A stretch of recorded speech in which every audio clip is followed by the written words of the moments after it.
Okay.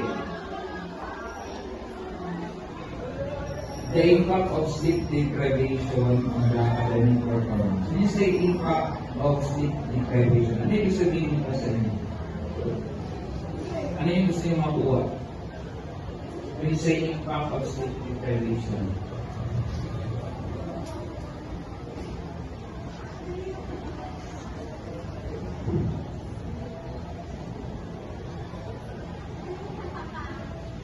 the struggles of a special program in sports students, sir, during their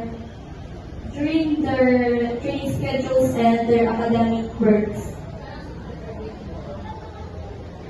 During their trainings, they can sleep well because of their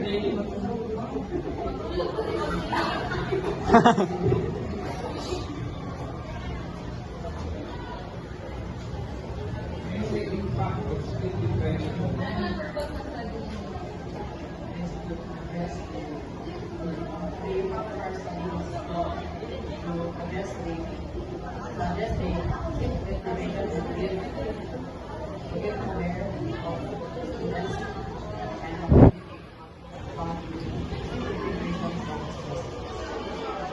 yung main goal na yung study. Inform,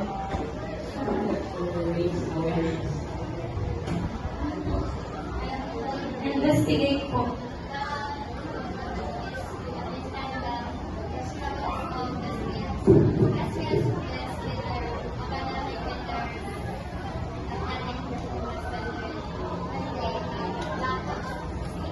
malayo sa ano, sa title. Maybe sa title ninyo, impact of sleep deprivation to academic performance. Yan ang in-explain nyo sa amin is yung kanilang athletic performance na hindi naman kasali sa inyong title. Ano ba talaga yung main purpose nito?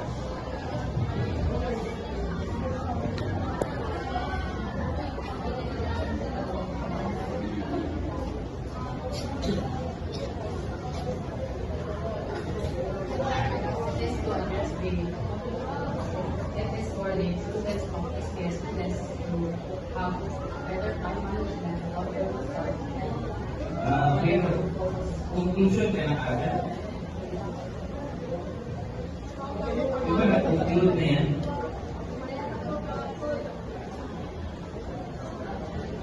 Or suggestion? Ang tinatanong ko rin is, ano yung purpose ninyo? Why do we need to conduct your study?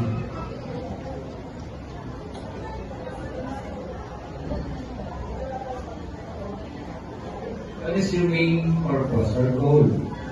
Student athletes often have demanding training schedules, which may lead to inefficient sleep.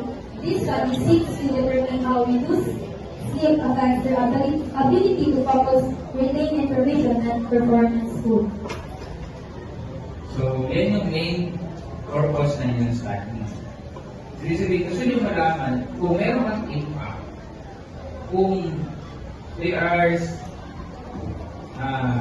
sleep deprived on their academic performance. Kung meron ba silang, sabihin natin meron ba silang effect.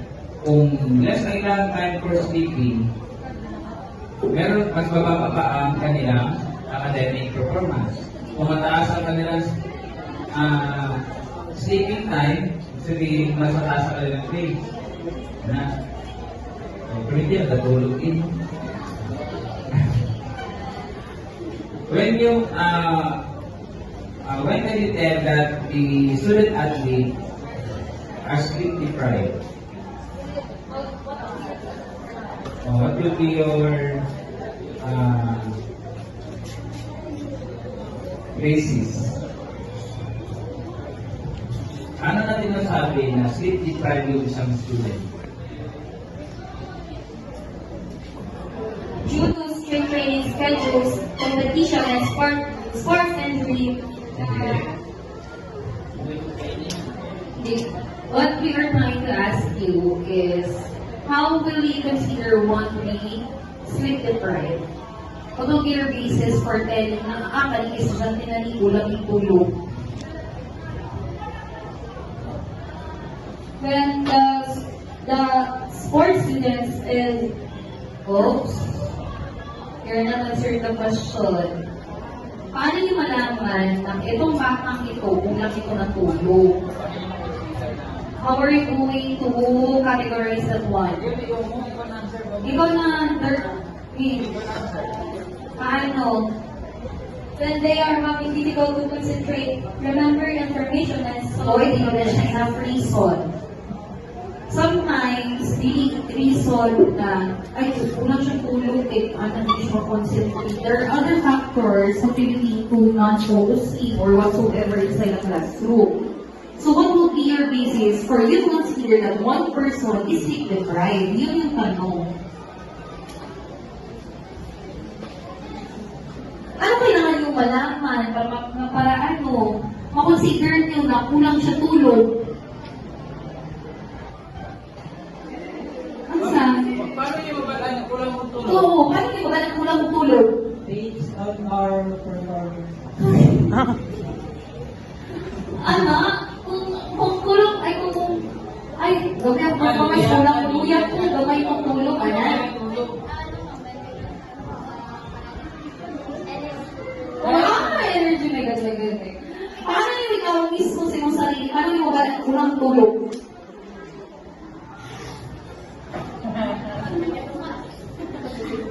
Mental lang. Ang mental block mo ba? You're going to ask them about the number of times the number of hours they slept. Pinakawalan sila tulog para makategorize ninyo kung saan yun, kung sleep na time sila or hindi. Now, my question is, how are you going to categorize na kaning tulog gani, kulang ni? This is not enough. Sleep deprived na ni. How many hours? How many hours can you consider one to be completely sleep deprived? it's less than 7 to 8 hours per night. Per night. Accumulated na yan, ha?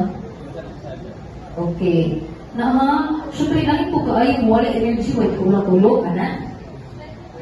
Grabe, syempre tulog, hindi yung basihan, eh. Kasi energy, okay lang siya. Wala energy ka na, na-reject ang proposal. Okay, I'm going to ask again here. You're going to revise your SOP number 1.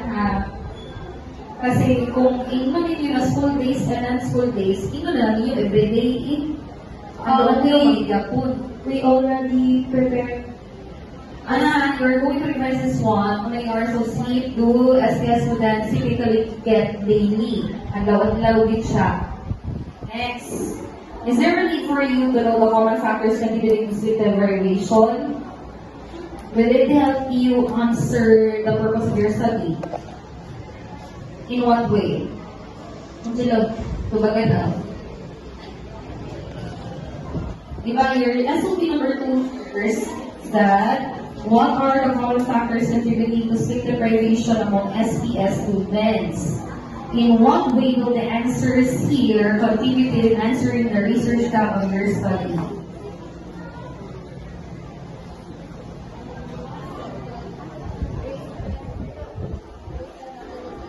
Gershano.